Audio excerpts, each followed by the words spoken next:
Chers frères et sœurs, bonjour.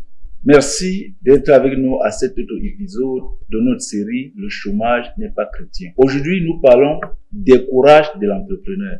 Entreprendre, c'est un mot d'actualité aujourd'hui, mais entreprendre n'est autre chose que la résolution de traduire en acte une idée utile que nous portons ou que nous recevons du Seigneur. Chaque pensée utile, serviable que tu portes et qui est traduite en acte est une entreprise qui peut aider plus d'une personne. J'ai toujours pris comme exemple cette femme qui a souffert pendant longtemps de perte de sang. Un jour, elle a entendu parler de Jésus. La Bible dit, elle s'est dit en elle-même, si je peux seulement toucher son vêtement, je serai guéri. Quelqu'un d'autre pouvait avoir cette pensée et dire, il y a déjà beaucoup de personnes en santé qui bousculent Jésus, n'arrivent même pas à le voir. Moi, étant même malade, comment je vais réussir? Il y a trop de gens, ce n'est pas facile. Qui va m'arrêter? Qui va m'aider? Il y avait beaucoup de raisons qui pouvaient retenir cette femme. Mais elle a entrepris de mettre son idée en action. La Bible dit, elle s'est levée, elle est partie. Au milieu de la foule, elle s'est efforcée à toucher le vêtement.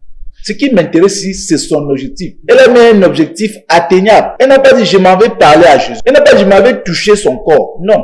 Si je peux toucher son vêtement, ça me suffit. Il est question pour nous de nous fixer les objectifs que nous pouvons atteindre, de faire des projets que nous pouvons réellement réaliser. Pas des projets vraiment qui dépassent notre entendement. Tu ne peux pas aujourd'hui faire le projet de voyager à la Lune. Non. Fais le projet de quelque chose que tu peux facilement atteindre. Ça t'encouragera de faire le deuxième. Cet homme n'a pas dit je vais toucher la main de Jésus. Je vais parler à Jésus, je vais voir. Elle a dit, si je peux toucher seulement son vêtement. Sachant que même entre les jambes de quelqu'un, elle pouvait toucher le vêtement. Elle a entrepris de le faire, et elle a fait, elle a été guérie. Je ne sais pas ce que tu penses de positif aujourd'hui, mais je veux tout simplement te dire, c'est possible. Il te faut seulement le courage de vaincre tes peurs.